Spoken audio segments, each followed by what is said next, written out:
എല്ലാവർക്കും സുഖം തന്നെയെന്ന് വിശ്വസിക്കുന്നു. അതെ, ഇത് നമ്മൾ തമിഴിൽ കണ്ട പോലെ തന്നെ ഒരു മൗത്ത് വാട്ടറിംഗ് ഡിഷാണ് പ്രിപ്പയർ ചെയ്യുന്നത്. ഇത് നല്ലൊരു ടെക്സ്ചർ ഉള്ള അതുപോലെ തന്നെ വളരെ ടേസ്റ്റി ആയിട്ടുള്ള ഒരു ഡിഷാണ്. ഇത് റൈസ്, ചപ്പാത്തി, പൊറാട്ട, ജീര റൈസ് എല്ലാത്തിൻ്റെയും കൂടെ നല്ലൊരു കോമ്പിനേഷൻ ആയിരിക്കും പനീർ ബട്ടർ മസാല. അപ്പോൾ നമുക്ക് വീഡിയോ കാണാം. ആദ്യം തന്നെ ഒരു കടായി വെച്ചിട്ടുണ്ട്. സോ അതിലേക്ക് 3 ടേബിൾ സ്പൂൺ ഓയിൽ ഒഴിച്ചിട്ടുണ്ട്. ഞാനിവിടെ യൂസ് ചെയ്യുന്നത് ഒരു 250 ഗ്രാം പനീറാണ്. സോ അതിനുവേണ്ടി ഒരു വലിയ സവാള ചെറുതാക്കി മുറിച്ച് വെച്ചിട്ടുണ്ട്.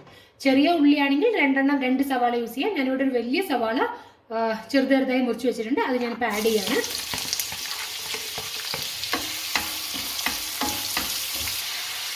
സവാളയിലേക്ക് കുറച്ച് ഉപ്പ് ഇട്ട് കൊടുക്കുന്നുണ്ട്. ഇപ്പോൾ ഉള്ളി നല്ലപോലെ വഴന്നിട്ടുണ്ട്. ഏകദേശം ഒരു 3-4 മിനിറ്റ്സ് ആയിട്ടുണ്ട്. ഇനി നമ്മൾക്ക് 1 spoon ginger garlic paste add ചെയ്യാം. 1 ടീസ്പൂൺ ജിഞ്ചർ ഗാർലിക് പേസ്റ്റ്. അടുത്തതായിട്ട് നമുക്ക് ഇതിലോട്ട് മസാലാസ് ആഡ് ചെയ്യാം. സോ ആദ്യം തന്നെ ഒരു 1/4 ടീസ്പൂൺ മഞ്ഞൾപ്പൊടി,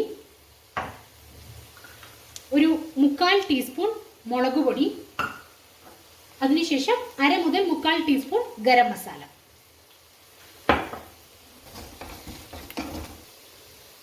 ആവശ്യമെങ്കിൽ ഒരു 1/2 ടീസ്പൂൺ മല്ലിപ്പൊടിയും ആഡ് ചെയ്യാം. ഞാൻ യൂഷ്വലി മല്ലിപ്പൊടി ആഡ് ചെയ്യാറില്ല. നിങ്ങൾ ഇഷ്ടമാണെങ്കിൽ മല്ലിപ്പൊടിയും ഒരു 1/2 ടീസ്പൂൺ ഇതിലേക്ക് ആഡ് ചെയ്യാം.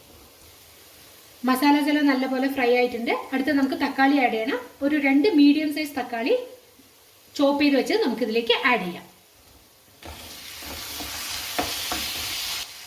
തക്കാളി നല്ലപോലെ മാഷ് ആവണം. സോ അതിനുവേണ്ടി നമുക്ക് ലിഡ് ഒരു 2 മിനിറ്റ് ക്ലോസ് ചെയ്തതിന് ശേഷം ഓപ്പൺ ചെയ്യാം.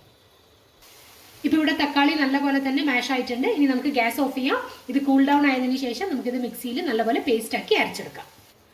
സോ ഇപ്പോൾ ഇവിടെ ഞാൻ മസാല ഗ്രൈൻഡ് ചെയ്തെടുത്തിട്ടുണ്ട്. കുറച്ച് വെള്ളം ചേർത്ത് നല്ലപോലെ അരച്ചെടുത്തിട്ടുണ്ട്. നേരത്തെ യൂസ് ചെയ്ത അതേ പാൻ തന്നെ യൂസ് ചെയ്താൽ മതിയാവും. അതിലോട്ട് ഒരു 2 ക്യൂബ് ബട്ടർ ആഡ് ചെയ്യാണ്.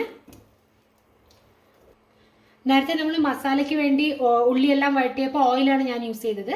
വേണമെങ്കിൽ അത് നമുക്ക് ബട്ടറിലും വഴറ്റിയെടുക്കാവുന്നതാണ്. ഇവിടെ ഇപ്പോൾ ബട്ടർ നല്ലപോലെ മെൽറ്റായി. അതിനുശേഷം 2 പട്ട, ഗ്രാമ്പു, ഏലക്ക ഇതിലോട്ട് ആഡ് ചെയ്യുക. അതുപോലെ തന്നെ ഈ ബേ ലീഫും.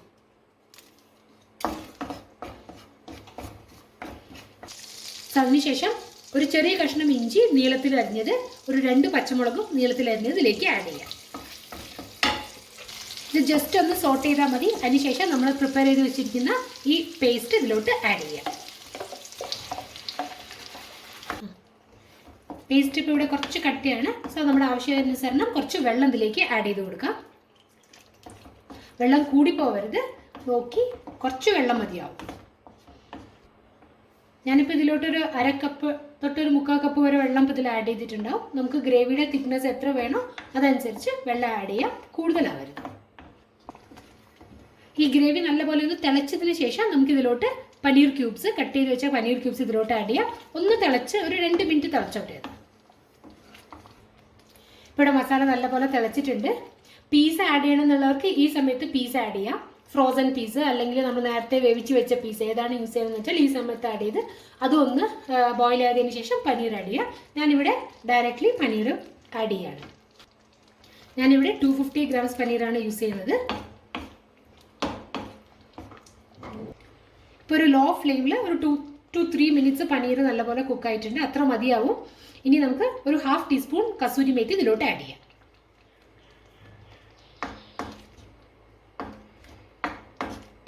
ഇനി ഇതിലോട്ട് ഒരു 2 table spoon fresh cream add ചെയ്യാം. നല്ലപോലെ മിക്സ് ചെയ്യുക. എന്നിട്ട് നമുക്ക് ഗ്യാസ് ഓഫ് ചെയ്യാം. ഇവിടെ നമ്മുടെ പനീർ ബട്ടർ മസാല റെഡി ആയിട്ടുണ്ട്. ഗ്യാസ് ഓഫ് ചെയ്യാൻ നമുക്ക്. പനീർ ബട്ടർ മസാല ഇവിടെ റെഡി ആയിട്ടുണ്ട്. ഇത് റൈസ്, ചപ്പാത്തി, അതുപോലെ തന്നെ പ്ലെയിൻ പൊറാട്ട ഇതിൻ്റെ എല്ലാവരും കൂടെ സെർവ് ചെയ്യാൻ പറ്റിയ നല്ലൊരു കറിയാണ്. സോ എല്ലാവരും ട്രൈ ചെയ്ത് നോക്കണേ.